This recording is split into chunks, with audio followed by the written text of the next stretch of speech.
Meu nome é Lenilde da Silva Ramos, né? Geralmente eu uso mais assim, somente por causa da música, o Lenilde Ramos, né? Que é mais curtinho, mas esse da Silva ele tem uma importância muito grande na minha vida. Para começar, né? Já agradecendo esse convite, eu quero dizer que a minha história começa aqui na Santa Casa.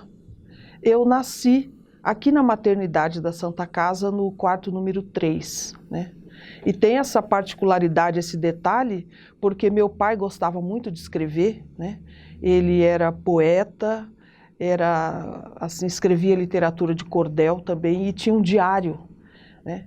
E claro que ele tinha que comemorar o meu nascimento, porque ele tinha 50 anos quando eu nasci, e eu sou a primeira filha, fui a primeira filha dele, né? Então ele escreveu no diário, nesse dia nasceu minha filha e tal, né? No quarto número 3 da Santa Casa, né? Uma pena que esses escritos dele se perderam. Mas eu tive assim, o grande privilégio de ter nascido numa casa que, mesmo de uma forma assim, amadora, cultivava a arte e cultivava a cultura, né? Meu pai, ele era um leitor voraz, né? Meu pai lia muito, ele ouvia muito rádio, era uma pessoa assim, sempre ligada nas notícias, nos acontecimentos, né? E ao mesmo tempo ele era uma pessoa assim, também à frente do seu tempo, né? Porque minha mãe era muito jovem, eles tinham 30 anos de diferença de idade, né?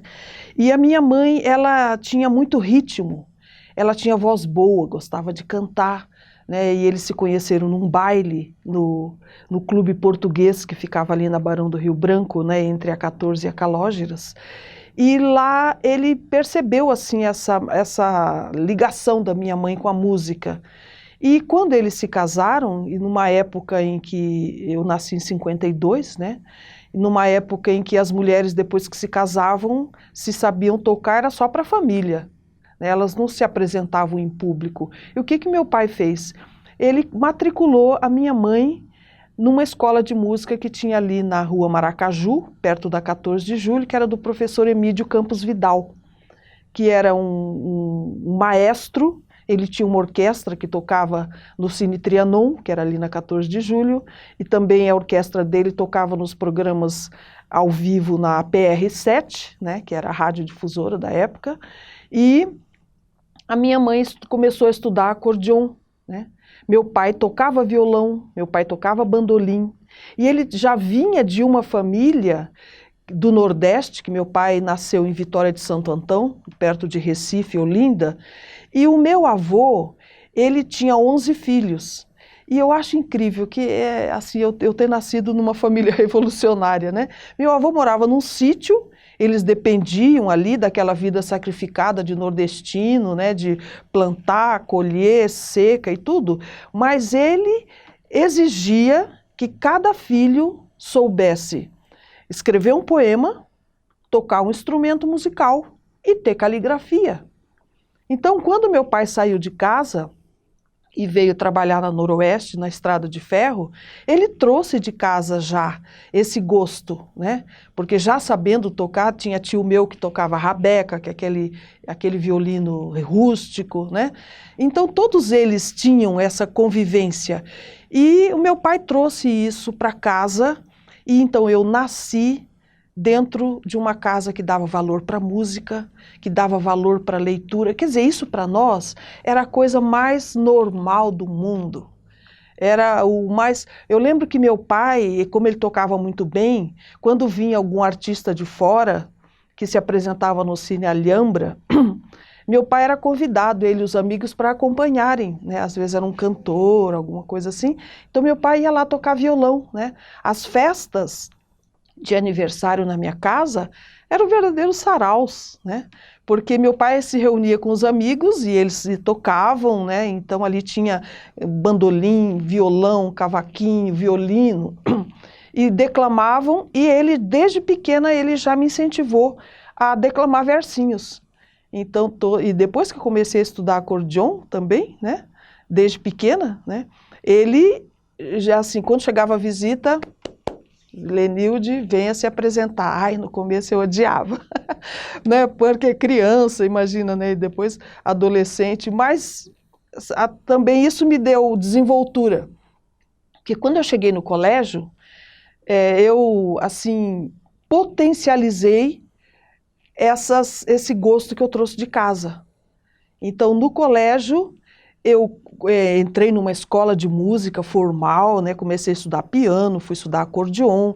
Aí depois, esse meu gosto pela literatura me fez, assim, me transformou num rato de biblioteca. Porque enquanto as meninas na hora do recreio estavam lá pulando, se acabando, jogando bola, correndo, cadê a Lenilde? Eu estava lá na biblioteca. Eu lia tudo, lia história de santo, história de tudo que era negócio. E eu ficava amiga da bibliotecária, né? E eu sempre fui amiga de bibliotecárias. Interessante. Tanto é que, quando eu fiz mais, assim, 15 anos, todo ano tinha final de ano tinha no colégio auxiliadora que eu estudava, né? O recital das alunas, né? Então vinham os pais, os familiares e tal, e nós fazíamos as apresentações de Bach, Beethoven, Chopin e tal.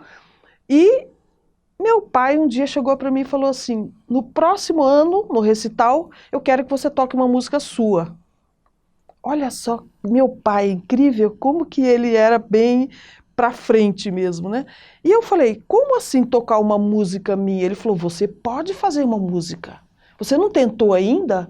Eu nem tinha imaginado, né? E no próximo ano, o que eu fiz? Era o ano de 1968. Eu lembro que na época tinha sido assassinado o Martin Luther King, né? Havia toda uma conflagração assim movimentos pelos direitos civis nos Estados Unidos. Olha onde que estava a minha cabeça, de menina de 16 anos. E eu fiz uma música chamada O Amor Vence a Cor, né? Uma coisa assim bem poética, que hoje eu nem lembro mais, não tenho mais a letra. E houve um festival, né? No final, meu pai foi assistir, ficou super emocionado de ver que eu fiz uma música, botei assim umas 60 meninas para cantarem aquela música, eu tenho até a foto, mandei a foto, né, eu no piano e aquelas alunas todas de uniforme cantando essa música. E quem era assim, uma das professoras convidadas que estava no júri desse festival? A Glorinha Sarrosa, Maria da Glória Sarrosa, né? E a Maria da Glória Sarrosa era minha vizinha, porque eu morava na rua Antônio Maria Coelho, e a minha vizinha, no prédio da frente, morava a professora Glorinha Sarrosa. E ela pediu autorização para as irmãs, minhas professoras, e para o meu pai, e me levou para o Clube Surian, porque ela estava organizando um festival de música, né, com os jovens de Campo Grande e alguns que já estavam na faculdade, que já compunham há mais tempo, né? E me levou para concorrer. E eu morrendo de medo, porque, claro, o meu público era o meu colégio e era a minha casa, né? Minha família. E, de repente, eu estou num clube lotado, né? E era um outro universo. Então, quem eram os meus concorrentes? De cara, tinha assim, um moço brancão, assim, grandão, alto, era o José Otávio Guizzo, né? Ele estava concorrendo com uma música, eu acho que Boiadeiro do Pantanal, alguma coisa assim, né? Então, e tinha um outro grupo que eram os Bizarros.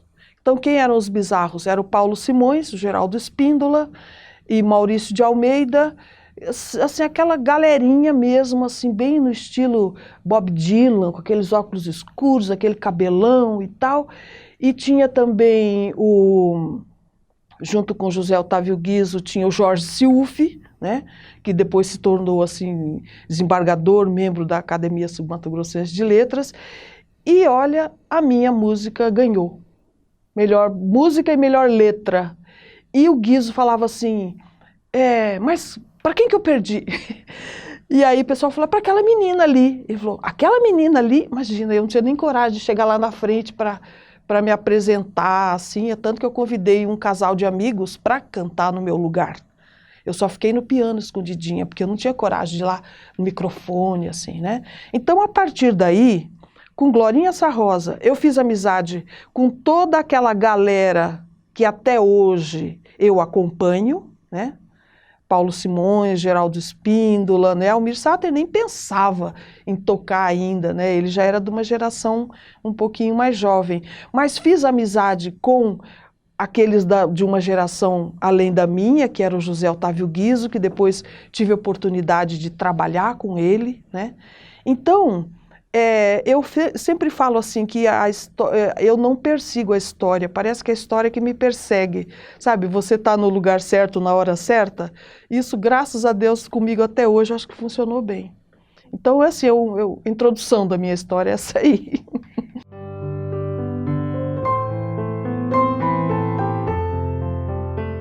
Olha, eu nunca tive dificuldades, né, na minha condição feminina em relação à literatura, tá? Sul mato-grossense.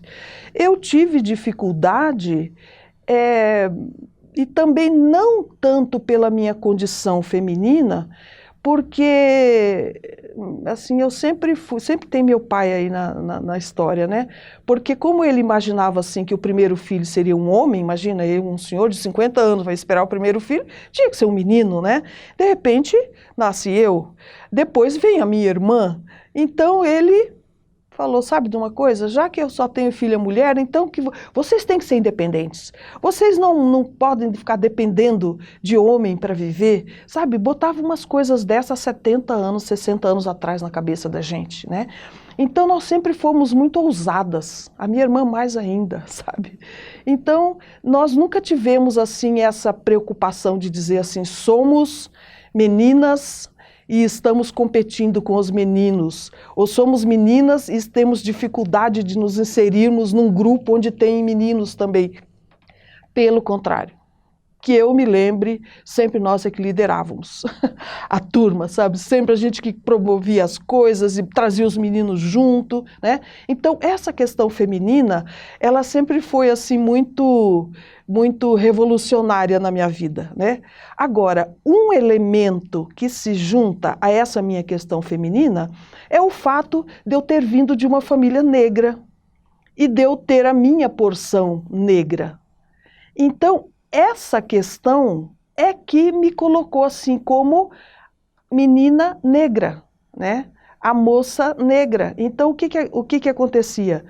O que me salvou dessa condição foi o fato de eu ser muito bem resolvida com a minha condição feminina.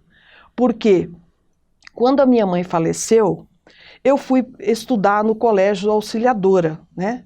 E sempre tem aquela coisa, fui a primeira menina negra no internato, porque as meninas negras na época, elas só trabalhavam na limpeza e na manutenção, né? Eu via, quando eu cheguei aqui na Santa Casa, a questão que havia as meninas também com pouca condição financeira, que para elas conseguirem estudar, elas vinham para fazer trabalhos domésticos e estudar. A mesma coisa acontecia também nos grandes colégios religiosos de antigamente, né? As meninas que... E geralmente essas meninas, 90%, 80%, eram meninas de famílias negras, né? Então, eu fui a primeira negra numa escola particular, onde estudavam as filhas dos deputados, as filhas dos grandes comerciantes, dos fazendeiros abastados, né? Então eu entrei num ambiente totalmente de elite, né? Imagina se eu ia ficar assim, eu não tinha essa percepção, mas o fato assim, de eu tocar, de eu cantar, aí entra a arte. Né? Eu tocava na igreja, eu tocava nas festas, eu comecei a fazer o jornalzinho da escola, eu ia entrevistar as meninas, daqui a pouco eu já estava organizando concurso de poesia com as minhas colegas, de repente eu virei compositora dentro do colégio, botei as meninas para cantarem, né? Então se você olhar a foto lá de eu tocando e as meninas cantando, é Celina Jalade, né, filha do governador, a filha do prefeito, né, as meninas que frequentavam o Rádio Clube, né? Mas aí, quando eu fiquei mocinha junto com elas, eu também fui frequentar o Rádio Clube. Sabe o que aconteceu? Eu fui barrada. Então, é uma coisa interessante isso. Eu tive que me resolver com essa questão. Porque eu falava, por que que eu posso tocar e cantar para eles? Porque eu já tinha entrado no Rádio Clube para participar de festivais, para me apresentar, né, com música. E depois, quando eu fui lá só no meu ambiente natural, com os meus amigos, para ir lá num baile, a pessoa que estava na portaria disse que não. Então foi uma coisa que eu tive que resolver dentro dessa minha condição feminina e de mulher negra, né? Então, quando eu fui para a faculdade, eu já não tive tanto assim essa barreira, porque a faculdade era um ambiente mais democrático, não era um clube social, que você dependia de certos requisitos para você entrar ali como pessoa física, né? Como pessoa jurídica eu entrava, né? Então, dentro da faculdade, foi um ambiente que, assim, a minha parte feminina, ela praticamente, assim, ela tomou uma dimensão muito grande, porque amadureceu aqueles predicados que eu tinha trazido da infância. Então, na faculdade, eu mergulhei na literatura, né? Eu encontrei a professora Glorinha Sarrosa, né? na parte de literatura brasileira. A professora, eu tive a oportunidade assim, de entrar num grupo de teatro, né? Mais como compositora fazendo trilha sonora do que propriamente como atriz, mas de vez em quando eu entrava lá e fazia alguma cena assim com os meus amigos, né? Então foi na faculdade que eu assim senti que eu tinha espaço para eu botar a minha condição feminina até onde eu pudesse. Aí eu não vi mais assim nenhuma barreira, nenhum empecilho. Eu vi assim horizontes cada vez mais longe e que dependia de mim eu ir adiante, né, com essa, vou falar assim, com essa vida insana que é você se dedicar à arte e à cultura, né? Mas eu assumi isso e estou nela até hoje.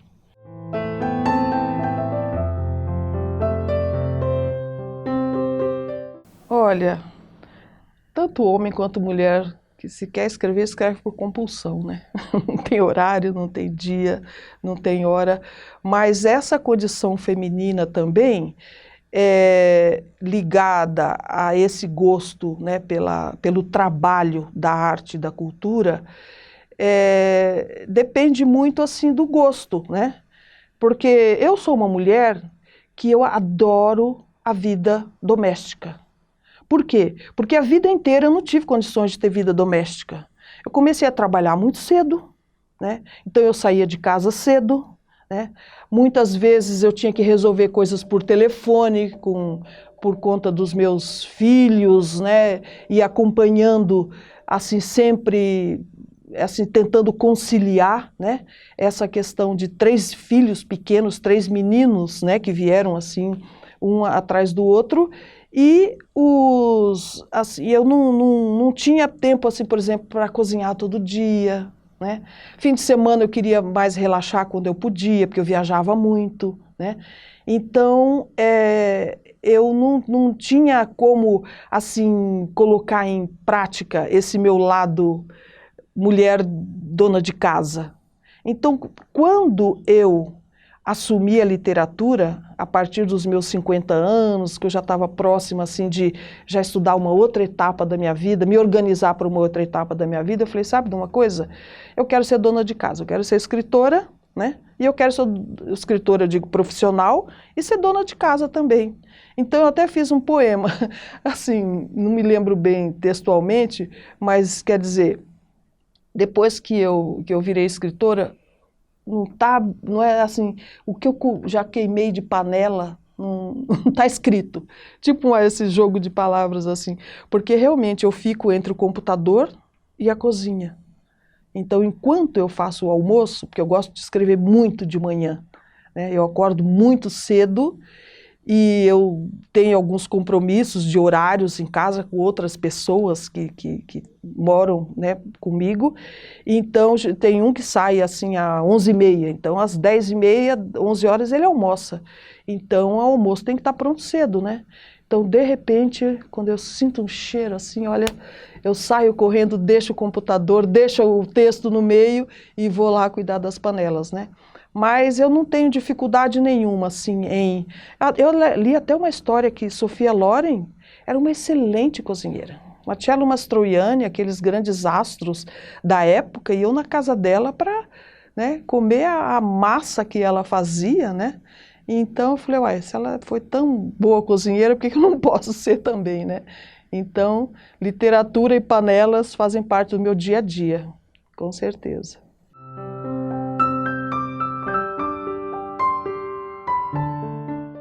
Olha, as pessoas podem até falar que eu sou muito orgulhosa, mas o que salvou a minha vida desde que eu nasci foi a autoestima. Você viu pela sequência assim, dos fatos, né? Então, eu já tinha a minha autoestima, mas era amadora. Era uma autoestima muito assim, aquela coisa no plano pessoal, era eu com ela, né? À medida que eu fui expondo a arte, que eu fui dando visibilidade ao meu trabalho, presta bem atenção que eu sempre falo trabalho, tá? Eu sou uma trabalhadora da arte, uma trabalhadora da cultura, tá? Não sou artista, né? Eu não cheguei nesse patamar, não sei se ainda vou chegar, se ainda vou ter tempo de competir com... Porque a gente compete como loteria Mega Sena, né? Você e 50 milhões de pessoas, né? Para você ganhar um prêmio. Então eu sou uma trabalhadora da arte e da cultura que está competindo certamente com outras 50 milhões de pessoas, e tem gente que está lá, que está toda semana na televisão, né? Que cobra lá 700 mil reais de prefeituras pequenas para fazer show e coisa, né? Mas não, eu estou nessa fase mesmo de trabalhadora. Então, o que acontece? Essa autoestima que sempre me acompanhou desde a infância, ela pôde amadurecer. Foi isso que aconteceu, o processo comigo. Então, a partir do momento que eu dei visibilidade para o meu trabalho de música, que comecei a dar visibilidade para o meu trabalho de literatura, eu amadureci a autoestima. Né? Porque se eu não tivesse me resolvida comigo mesma, eu não teria condições de eu me resolver com o público, com as pessoas. E aí, nesse ponto, a autoestima é fundamental, é fundamental. Até para você perseguir determinados temas, até para você se sentir seguro em relação a abordar determinados temas, até para você dizer assim, eu consigo, por exemplo, quando eu assim, me propus a escrever um livro, eu achava assim que falei, eu estou sendo louca de imaginar que eu vou contar uma história em 300 páginas, né? Mas a minha autoestima disse, não, você pode tentar, vai. Então, quando eu consegui, né? Tanto que as pessoas falam, pô, Lenilde, você só escreve livrão, né? Por que você não escreve... às vezes eu vou em lançamento de livros, não de poemas, né? Mas de livros de prosa de 70 páginas, 80 páginas, né? No máximo 100, e eu estou lá nas 250, 300, 350, né? Mas, de repente, acho que é a minha autoestima que me dá esse incentivo, né? Para enfrentar.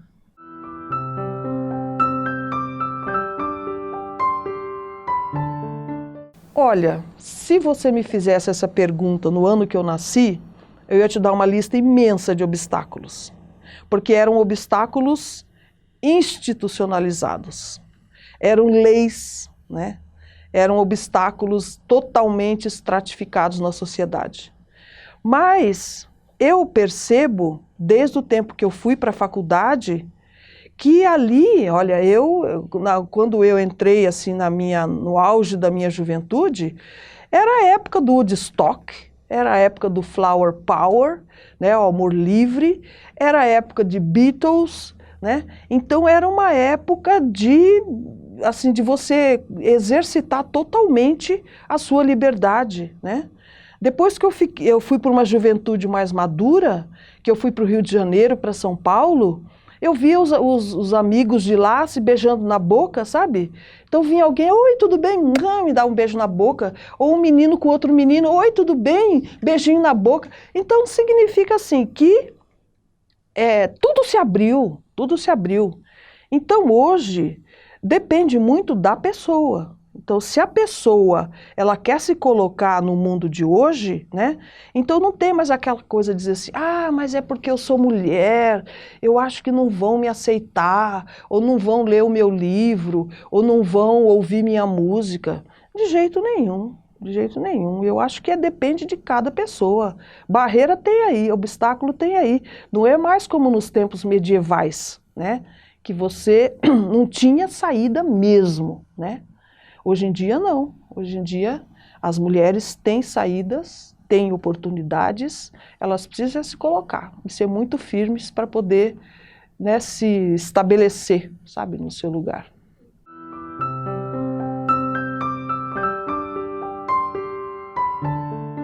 Duas perguntas, né, bem firmes entre uma e outra. Quando a pandemia começou, em 2019, para datar, né, eu estava ainda no serviço público. Em setembro de 2019, eu tomei posse na Academia Sul-Mato-Grossense de Letras, que foi também um feito memorável, porque disseram, a primeira mulher negra a entrar na Academia Sul-Mato-Grossense de Letras, tá? E eu já tinha me organizado para poder assumir a minha atividade profissional como escritora. Antes eu tinha que assim, arrumar tempo e fim de semana, né, para eu poder me exercitar mais com os meus textos e tudo.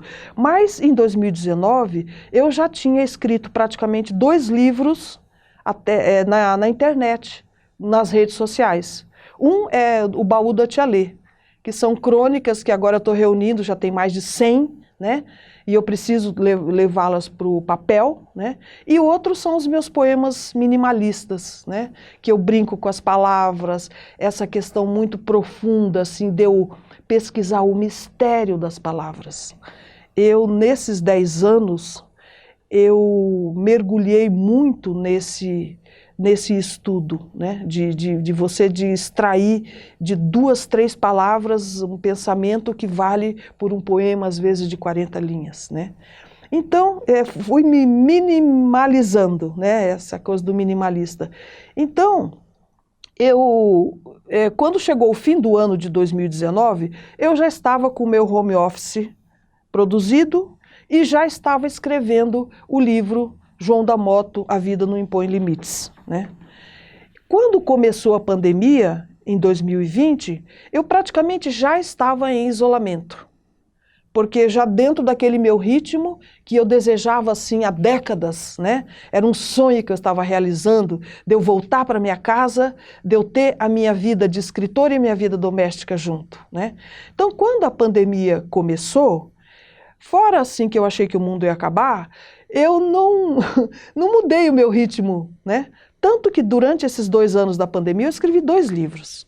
Né? Esse do João da Moto, que eu lancei em dezembro do ano passado, né? E continuo trabalhando a divulgação, e outro que eu estou preparando já em fase de diagramação para lançar no dia 26 de agosto, que é Margarida, Heranças da Identidade Cultural de Mato Grosso do Sul. Então, olha, essa pandemia foi bem produtiva para mim mesmo, né? E eu continuo com isolamento, e eu tenho até medo desse isolamento, sabe? Faço um parênteses aqui, porque eu sou assim a minha figura pública, vamos dizer, é muito social, né? Porque o meu trabalho depende das pessoas, eu vivo no meio das pessoas, e sem elas o meu trabalho não acontece. Mas Lenilde Ramos pessoal é caseira. Sabe? Então, se não é o meu trabalho que me tira da minha casa, se não são vocês que falam, Lenilde, vamos lá fazer uma entrevista, né, para a Universidade Federal do Mato Grosso do Sul, eu não saio, eu fico em casa fazendo o meu trabalho. Né? Agora você me perguntou como é que eu divulgo o trabalho, né? Olha, essa é uma pergunta terrível, porque a gente precisa ajoelhar e pedir para as pessoas lerem, pelo amor de Deus, né? Porque eu assim, fui assim, criada lendo, e eu achava que todo mundo lia, que todo mundo gostava de ler, né? Aí, à medida que eu fui, assim, que eu fui crescendo, que eu fui envelhecendo, que você vê que é totalmente diferente. Até porque a nós que nascemos nessa época de transição, né? Que de repente você é atropelada pela televisão, você é atropelada pelo computador, você é atropelada pelo celular, que são coisas benéficas, são coisas muito positivas, mas que também são coisas que amortecem os sentidos das pessoas, né? Que fazem as pessoas assim ficarem acomodadas, de só querer, né, papar, controle remoto na mão, ver o que está acontecendo ali no canal aberto, né, ou de ler alguma coisa. Então, tanto que, o que eu fiz? Eu falei assim, ou eu me adapto, ou eu vou ser uma escritora natimorta, né? Então, o que eu pensei? Eu vou escrever, por isso que o Baú da Tia Lê teve uma repercussão positiva, porque eu comecei a escrever histórias de 10 linhas, de 15 linhas. Aquela história que você abre o celular e ela aparece inteirinha na tela, se tivesse uma linha fora da tela, aquele ler mais, eu já dava um jeito de dar mais uma enxugadinha, né? Então, na tela do computador, a pessoa abre, o Baú da Tia Lê está ali inteirinho. Então, a pessoa fala, é covardia não ler, né? Porque se aparece ler mais e aquele monte de texto, a pessoa já perde um pouco o pique, né? Então, eu comecei, o meu minimalismo se deu para eu poder divulgar o meu trabalho literário, né? Porque é uma forma de eu chegar nas pessoas para dizer, gente, está mastigadinho, sabe? Tá temperadinho, né? Tá interessante, né? Para poder mandar para as pessoas e as pessoas lerem e falar, ah, legal, cadê o outro, né? Então agora elas estão me pedindo para passar por papel. E os meus poemas minimalistas mais ainda, né? Então a minha divulgação com a literatura, ela se dá assim de todas as formas, em todas as instâncias, né?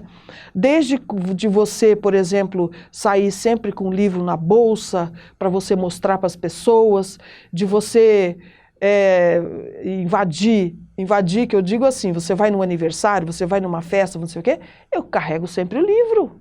Sabe? Às vezes até no lançamento de outros livros eu levo o meu livro, porque, cadê o seu livro? Ah, tá aqui, eu não sei o quê, sabe? Então é uma forma de você estar sempre em função de nadar contra a corrente, né? De você mandar livros para as pessoas, para tudo que é lugar, sabe? Livros para os seus amigos nos Estados Unidos, na França, na Alemanha, né, na Itália. Eu tive um livro traduzido para o italiano, apesar que a tradução foi terrível. Eu estou tentando ver se eu consigo uma nova tradução, né, porque eu tenho um estilo muito coloquial.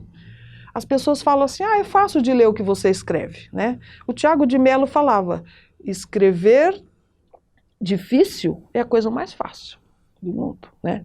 Então eu quero que as pessoas leiam. Um dia desses um amigo levou o livro meu para ler, e eu falei, e aí, o que você achou do livro? Ele falou assim, olha, eu não li ainda, porque a minha filha de 14 anos, ela achou o teu livro, e ela leu, e ela falou para mim, pai, eu li em 3 dias o livro da Lenilde. Aquilo para mim foi assim, um Oscar, né? A minha sogra, né, posso até dizer, espero que ela veja esse programa, ela estudou só até o 2º ano primário, ela está com 89 anos atualmente, e ela nunca leu um livro, né? E quando eu escrevi o História Sem Nome, ela queria, imagina, uma nora, escritora, primeiro livro e tal, e ela pegou só para ver o livro, como que era a capa e coisas de ilustração. De repente ela começou a ler. Uma semana depois ela falou, olha, não sei o que aconteceu, mas eu li o seu livro inteiro. E eu entendi. Falei, pronto, então para mim está resolvido o meu estilo, sabe? Que é o jornalismo literário.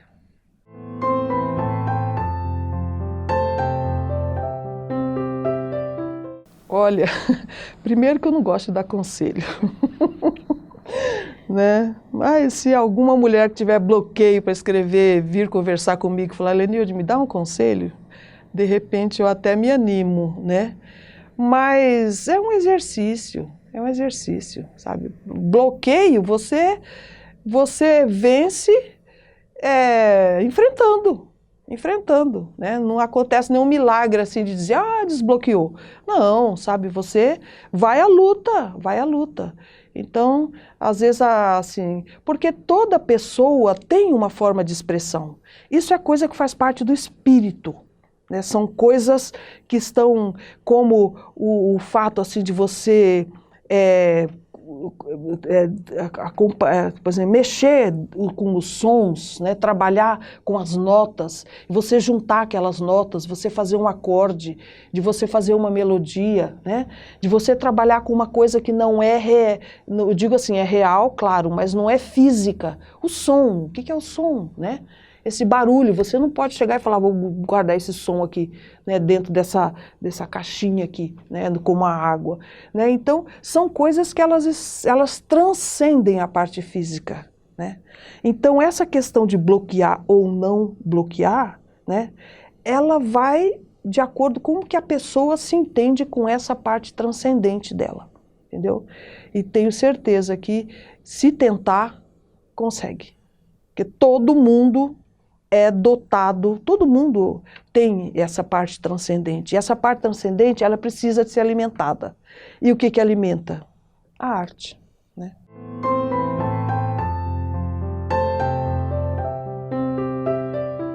É uma forma de dizer assim, Lenilde, você está com 70 anos.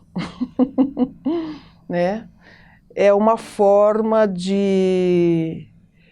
Porque todas as mulheres aqui em Campo Grande um dia vão fazer 70 anos, quem ainda não fez, né?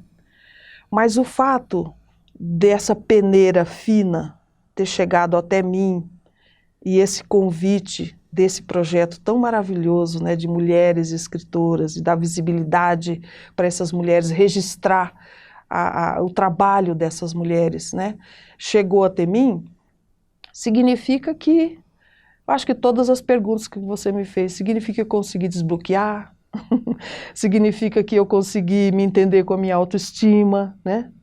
Significa que eu consegui me entender com as minhas, assim, com os meus objetivos de vida, né? E significa, imagina só, eu comecei com você falando que eu nasci aqui na Santa Casa, no quarto número 3, né, na maternidade que está em pé. E agora, 70 anos depois, estou aqui na Santa Casa, contando a minha vida, né? Então, isso significa muito para mim, muito mesmo, né? É uma coisa assim, de avalizar a minha história aqui, pelo menos eu digo aqui nessa cidade de Campo Grande, né? Então, realmente, o significado não tem tamanho, é imenso, muito grande mesmo, e eu sou muito grata por essa lembrança e por ter recebido esse convite e de deixar, espero que meu neto, né, que ontem fez 7 aninhos, né, que ele tenha, assim, daqui a alguns anos, né, na escola dele, ou fazendo faculdade, alguma coisa, fala, minha avó dando entrevista lá para o programa da Santa Casa, né, e da UB e da UFMS. É isso aí. Então, esse aqui é o primeiro livro, né, que eu consegui viabilizar. Ele se chama História Sem Nome, Lembranças de uma Menina Quase Gêmea, né? Essa foto aqui é onde está sendo gravada a novela Pantanal, né, lá na fazenda do Guilherme Rondon, do Almir Sater, ali. Uma vez eu estive por lá e aí a gente fez umas brincadeiras e surgiu essa foto aqui, né? Então, eu parto do princípio, para explicar esse livro, é que eu trabalhei a vida inteira, até um poema que eu fiz, né? Trabalhei a vida inteira sem saber ganhar dinheiro, né? Vida em glória? Não, hoje vendo minha história, né? Porque eu sempre trabalhei como funcionária, mesmo eu tendo minha carreira assim na música, eu sempre tive meu concurso, meu trabalho, né?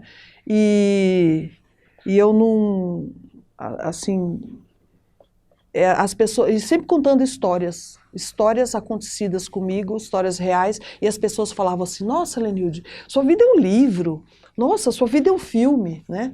Então, o que que eu fiz? Eu falei assim, puxa, se as pessoas falam que minha vida é um livro, então eu vou botar minha vida num livro, que foi um pretexto para eu poder me colocar nesse lugar de escritora. Então, História Sem Nome é, assim, uma ousadia de começar fazendo autobiografia. Geralmente as pessoas só com 80 anos em diante que pensam em fazer sua autobiografia. E eu comecei com ela, tá?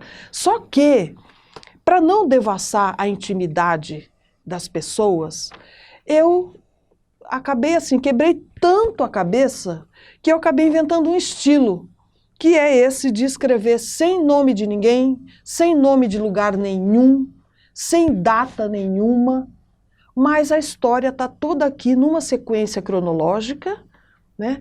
As pessoas que conhecem a história, de repente, levam o maior susto e se encontram dentro dela, né? Alguns personagens, até hoje isso acontece, e é um livro que é um quebra-cabeças, porque, assim, por exemplo, o Paraíso das Águas é o Pantanal, né? A Cidade da Terra Vermelha é Campo Grande. Quer dizer, tem uma forma de identificar as pessoas e os lugares, né? Então, quem é daqui vai se entender com a história. Quem não é daqui, uma pessoa que, se Deus quiser, um dia lá na China, lá em algum outro lugar, lê esse livro, é uma história, como qualquer outra, né?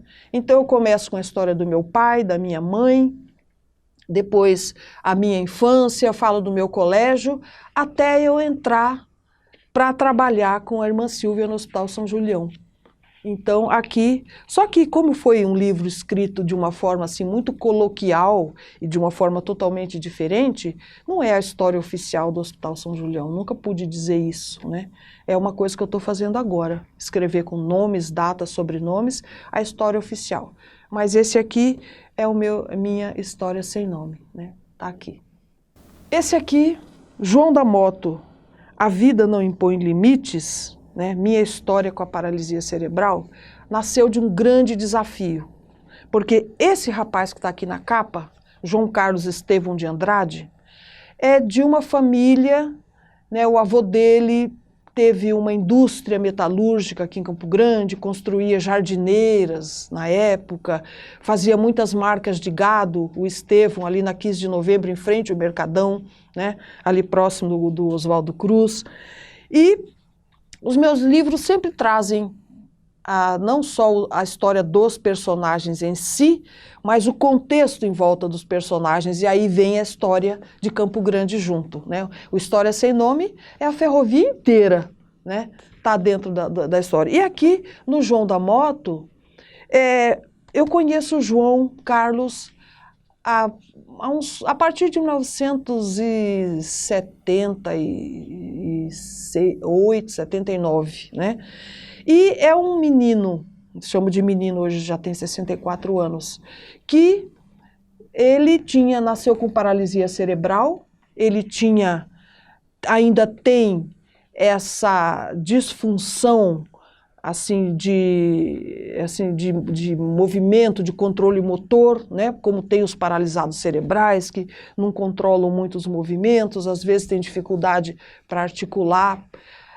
Mas desde que eu conheci o João, ele começou a sair de casa andando de bicicleta, uma bicicleta que o avô dele, na metalúrgica, adaptou para ele, com 3 rodas, e as pessoas ligavam para a mãe dele e falavam assim, nós vamos te denunciar, porque você é louca, você deixa o teu filho nessa situação, andar de bicicleta, né, sair fora de casa. Mas o João venceu todas as barreiras, né? Ele, depois da moto, ele foi para a mobilete, depois da mobilete ele conseguiu ir para uma moto mesmo, triciclo de verdade, essas motos dele poderosas. Ele, com a moto, ele circulava a cidade toda, ele começou a se articular ele foi o fundador do primeiro conselho estadual da pessoa com deficiência, ele foi um grande ativista dentro dessa situação dele, ele participou da inauguração da Pestalozzi aqui em Campo Grande, hoje ele faz parte do Conselho Científico da Federação Nacional das Pestalozzi, né? E o João é inteligentíssimo, Mas é uma pessoa assim que todo dia ele tem que provar que ele pensa, que ele fala, né? Que tem alguma coisa na cabeça dele. Então eu falava, João, não sei como que você consegue, sabe, as pessoas... E aí ele falou o seguinte, um dia eu vou escrever minha história. E eu sempre escrevia alguma coisa a respeito dele, algumas crônicas, né, a respeito dele. E um dia, ele foi na minha posse, na academia, né? E na época que eu ainda era funcionária pública. E ele falou para mim o seguinte, e agora, daqui para frente, o que você quer? Você vai continuar camelando, ele falou, no serviço público ou você vai ser escritora mesmo, de verdade? Eu falei, gente do céu, né? Aí que eu comecei a me organizar, meu home office, falei, não, tá na hora. E o meu primeiro livro da pandemia foi A História do João.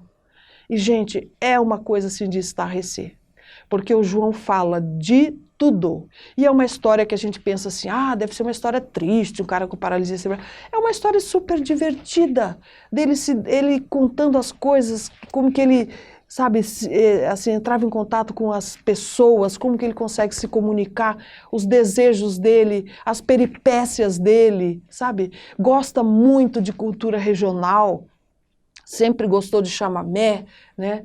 Sempre uma pessoa assim que fala de filosofia, fala de política, fala de economia e fala de tudo e é um personagem maravilhoso, maravilhoso. Eu tenho assim o grande sonho de eu traduzir esse livro, porque eu penso que se eu conseguir traduzir em inglês, o João vai virar filme, porque ele é terrível.